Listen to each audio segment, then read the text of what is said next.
ನಮಸ್ಕಾರ ಸ್ನೇಹಿತರೆ. ಪಾಕಿಸ್ತಾನ ತಂಡವು ಇಂಗ್ಲೆಂಡ್ ವಿರುದ್ಧದ ಸೂಪರ್ 8ರ ಎರಡನೇ ಪಂದ್ಯದಲ್ಲಿ ಹೀನಾಯವಾಗಿ ಸೋತು ಕಳಪೆ ಪ್ರದರ್ಶನದಿಂದ ಹೊರಬಿದ್ದ ಪಾಕಿಸ್ತಾನ್ ಕೋಪಗೊಂಡರು ಪಾಕಿಸ್ತಾನ ದಿಗ್ಗಜರು ನೀಡಿದರು ಸ್ಫೋಟಕ ಹೇಳಿಕೆ. ಹೌದು ಸ್ನೇಹಿತರೆ, ಪಾಕಿಸ್ತಾನ ತಂಡವು ಸೂಪರ್ 8ರ ಇಂಗ್ಲೆಂಡ್ ವಿರುದ್ಧದ ಪಂದ್ಯದಲ್ಲಿ ಹೀನಾಯವಾಗಿ ಸೋತು ಹೊರಬಿದ್ದಿದೆ. ಇದಾದ ನಂತರ ಮಾತನಾಡಿದಂಥ ಪಾಕಿಸ್ತಾನ ದಿಗ್ಗಜರು ಏನೆಲ್ಲ ಹೇಳಿದ್ದಾರೆ ಅನ್ನೋದನ್ನು ಈ ವಿಡಿಯೋದಲ್ಲಿ ಕಂಪ್ಲೀಟ್ ಡೀಟೇಲ್ಸ್ ಆಗಿ ತಿಳಿಸ್ಕೊಡ್ತಾ ಹೋಗ್ತೀನಿ. ಆದ್ದರಿಂದ ನೀವು ಈ ವಿಡಿಯೋನ ದಯವಿಟ್ಟು ಕೊನೆಯವರೆಗೆ ನೋಡಿ. ಹಾಗೆ ನೀವೇನಾದರೂ ನಮ್ಮ ಚಾನಲ್ಗೆ ಸಬ್ಸ್ಕ್ರೈಬ್ ಮಾಡಿಕೊಳ್ಳೋದು ಹಾಗೆ ನೋಡ್ತಿದ್ದಲ್ಲಿ ಸಬ್ಸ್ಕ್ರೈಬ್ ಮಾಡಿಕೊಳ್ಳಿ. ಹಾಗೆ ಕೆಳಗಡೆ ಕಾಣುವಂಥ ಬೆಲ್ ಐಕಾನ್ ಆನಲ್ಲಿ ಇಟ್ಕೊಳ್ಳಿ. ಮರ್ಯಾದೆ ಈ ವಿಡಿಯೋಗೆ ಒಂದು ಲೈಕ್ ಮಾಡಿ. ಹೌದು ಸ್ನೇಹಿತರೆ, ಪಾಕಿಸ್ತಾನ ತಂಡವು ಇಂಗ್ಲೆಂಡ್ ವಿರುದ್ಧದ ಸೂಪರ್ 8ರ ಎರಡನೇ ಪಂದ್ಯದಲ್ಲಿ 2 ವಿಕೆಟ್ಗಳ ಹೀನಾಯವಾಗಿ ಸೋಲನ್ನು ಕಂಡಿತು. ಇನ್ನು ಮ್ಯಾಚ್ ಹೈಲೈಟ್ಸ್ ಬಗ್ಗೆ ನೋಡ್ಕೊಂಬರೋದಾದರೆ, ಪಾಕಿಸ್ತಾನ ತಂಡವು ಮೊದಲಿಗೆ ಟಾಸ್ ಗೆದ್ದು ಬ್ಯಾಟಿಂಗ್ ಬಂದಂಥ ಪಾಕಿಸ್ತಾನ ತಂಡ ನಿಗದಿತ 20 ಓವರ್ನಷ್ಟಕ್ಕೆ 9 ವಿಕೆಟ್ ಕಳೆದುಕೊಂಡು 164 ರನ್ ಕಲೆ ಹಾಕಲು ಅಷ್ಟೇ ಶಕ್ತವಾಯಿತು. ಇದರಲ್ಲಿ ಬಂದ್ಬಿಟ್ಟು ಫರಾನ್ ಅವರು 63 ರನ್ ಹಾಗೂ ಬಾಬರ್ ಆಜಮ್ 25, ಫಖರ್ ಜುಮಾನ್ 25 ಹಾಗೂ ಶಹೀದ್ ಖಾನ್ ಅವರು 23 ಇವರ ಬಿಟ್ಟರೆ ಮಿಕ್ಕಿದೆ ಯಾವ ಬ್ಯಾಟರ್ಗಳು ಸಹ 2 ಅಂಕೆ ಮೊತ್ತವನ್ನು ಕಲೆ ಹಾಕಲಿಲ್ಲ.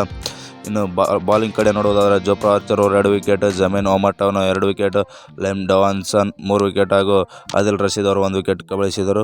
ಸ್ಪರ್ಧಾತ್ಮಕ ಮೊತ್ತವನ್ನು ಚೇಸ್ ಮಾಡಲು ಬಂದಂಥ ಇಂಗ್ಲೆಂಡ್ ತಂಡವು 19.1 ಓವರ್ಗಳಲ್ಲಿ 8 ವಿಕೆಟ್ ಕಳೆದುಕೊಂಡು ಈ ಮೊತ್ತವನ್ನು ಚೇಸ್ ಮಾಡಿತು. ಇನ್ನು ಇದರೊಳಗೆ ನೋಡುವುದಾದರೆ, ಹ್ಯಾರಿ ಬ್ರೂಕ್ ಅವರು 51 ಬಾಲ್ಗಳಲ್ಲಿ 10 ಬೌಂಡರಿ ಹಾಗೂ 4 ಸಿಕ್ಸರ್ ಒಳಗೊಂಡಂಥ 196ರ ಸ್ಟ್ರೈಕ್ ರೇಟ್ನಲ್ಲಿ ಅಮೋಘ ಶತಕವನ್ನು ಸಿಡಿಸಿದರು. ಮತ್ತು ಶ್ಯಾಮ್ ಕರನ್ ಅವರು 16 ರನ್, ವಿಲ್ ಜಾಕ್ಸ್ ಅವರು 28 ರನ್ ಇವರು ಬಿಟ್ಟರೆ ಮತ್ತೆ ಯಾವುದೇ ಬ್ಯಾಟರ್ಗಳು ಸಹ ರನ್ ಗಳಿಸಲು ಶಕ್ತವಾಗಲಿಲ್ಲ. ಇನ್ನು ಬೌಲಿಂಗ್ ಕಡೆ ನೋಡುವುದಾದರೆ, ಶಾಹಿನ್ ಅಫ್ರಿದಿ ಅವರು 4 ವಿಕೆಟ್ ಹಾಗೂ ಮೊಹಮ್ಮದ್ ನವಾಜ್ ಅವರು 2 ವಿಕೆಟ್, ಉಸ್ಮಾನ್ ತಾರಿಕ್ ಅವರು 2 ವಿಕೆಟ್ ಕಬಳಿಸಿ ಪಾಕಿಸ್ತಾನವನ್ನು 2 ವಿಕೆಟ್ಗಳಿಂದ ಹೀನಾಯವಾಗಿ ಸೋಲಬೇಕಾಯಿತು. ಇನ್ನು ಇದಾದ ಬಳಿಕ ಮಾತನಾಡಿದಂಥ ಪಾಕಿಸ್ತಾನ ದಿಗ್ಗಜರು ಏನೆಲ್ಲ ಹೇಳಿದ್ದಾರೆ ಅನ್ನೋದನ್ನು ನೋಡ್ಕೊಂಬರುವುದಾದರೆ, ಇನ್ನು ಪಂದ್ಯ ಮುಗಿದ ಬಳಿಕ ಮಾತನಾಡಿದಂಥ ವಾಸಿಂ ಅಕ್ರಮ್ ಅವರು ಏನೆಲ್ಲ ಹೇಳಿದ್ದಾರೆ ಅನ್ನೋದು ನೋಡ್ಕೊಂಬರೋಣ. ಇಂಗ್ಲೆಂಡ್ ತಂಡವು ಪಾಕಿಸ್ತಾನ ವಿರುದ್ಧ ಜಯ ಗಳಿಸಿ ಮೊದಲ ತಂಡವಾಗಿ ಸೆಮಿಫೈನಲ್ಗೆ ತಲುಪಿದೆ. ಆದರೆ ನಮ್ಮ ಪರ್ಫಾರ್ಮೆನ್ಸ್ ನಮಗೆ ತುಂಬ ಬೇಸರ ತಂದಿದೆ. ಬಿಗ್ ಮ್ಯಾಚಸ್ಗಳಲ್ಲಿ ನಮ್ಮ ತಂಡವು ಹ್ಯಾಂಡಲ್ ಮಾಡಲು ಬರುವುದಿಲ್ಲ. 160+ ಟಾರ್ಗೆಟನ್ನು ಡಿಫೆಂಡ್ ಮಾಡಲ್ಲ ಅಂತಂದರೆ ನಿಮ್ಮದು ಯಾವ ಸೀಮೆಯ ವರ್ಲ್ಡ್ ಕ್ಲಾಸ್ ಬೌಲಿಂಗ್? ನಿಮ್ಮ ವರ್ಲ್ಡ್ ಕ್ಲಾಸ್ ಬೌಲಿಂಗ್ ಸ್ಪಿನ್ನರ್ಗಳಿದ್ದಾರೆ ಅಂತ ಹೇಳ್ತಿರಲ್ಲ, ಇದನ್ನೇ ಏನಾದ ನಿಮ್ಮ ವರ್ಲ್ಡ್ ಕ್ಲಾಸ್ ಸ್ಪಿನ್ನಿಂಗ್ ಪ್ರದರ್ಶನ? ನಮ್ಮ ತಂಡದ ಈ ಪ್ರದರ್ಶನಕ್ಕೆ ನಮಗೆ ನಾಚಿಕೆಯಾಗುತ್ತಿದೆ.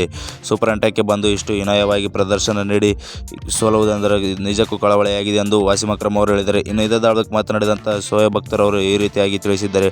ಪಾಕಿಸ್ತಾನ ತಂಡಕ್ಕೆ ಮಹತ್ವದ ಪಂದ್ಯದ ಸೀರಿಯಸ್ನೆಸ್ ಇಲ್ಲ. ಈ ಪಂದ್ಯ ಗೆದ್ದಿದ್ದರೆ ನಾವು ಸೆಮೀಸ್ಗೆ ತಲುಪಬಹುದಾಗಿತ್ತು.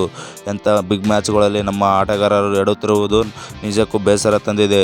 ಅದ್ಯಾಕೋ ಹ್ಯಾರಿ ಬ್ರೂಕ್ ಅವರು ಆಡಿರೋಂಥ ಆಟಕ್ಕೆ ಅವರೇ ಸರಿಸಾಟಿ. ಲೀಗ್ ಮ್ಯಾಚ್ಗಳಲ್ಲಿ ಸ್ಟ್ರಗಲ್ ಪಡುತ್ತಿದ್ದಂಥ ಇಂಗ್ಲೆಂಡ್ ತಂಡವು ಒಂದು ಚಾಂಪಿಯನ್ ತಂಡ ಮೇನ್ ಮ್ಯಾಚ್ಗಳಲ್ಲಿ ಹೇಗೆ ಆಡಬೇಕು ಅನ್ನೋದನ್ನು ತೋರಿಸಿಕೊಟ್ಟಿದ್ದಾರೆ. ಹೀಗಾಗಿ ಇಂಗ್ಲೆಂಡ್ ತಂಡಕ್ಕೆ ಅಭಿನಂದನೆಗಳು ತಿಳಿಸುತ್ತೇನೆ ಎಂದು ಶೋಯಬ್ ಅಖ್ತರ್ ಅವರು ಹೇಳಿದ್ದಾರೆ. ಇದೇ ಥರ ಕ್ರಿಕೆಟ್ ಕಂಟೆಂಟ್ಗಾಗಿ ನಮ್ಮ ಚಾನಲನ್ನು ಸಬ್ಸ್ಕ್ರೈಬ್ ಮಾಡಿಕೊಳ್ಳಿ. ಕೆಳಗಡೆ ಕಾಣುವಂಥ ಬೆಲ್ ಐಕಾನ್ ಆನಲ್ಲಿ ಇಟ್ಕೊಳ್ಳಿ. Thank you all. ಮತ್ತು ನೆಕ್ಸ್ಟ್ ವಿಡಿಯೋದಲ್ಲಿ ಸಿಗೋಣ ಸ್ನೇಹಿತರೆ.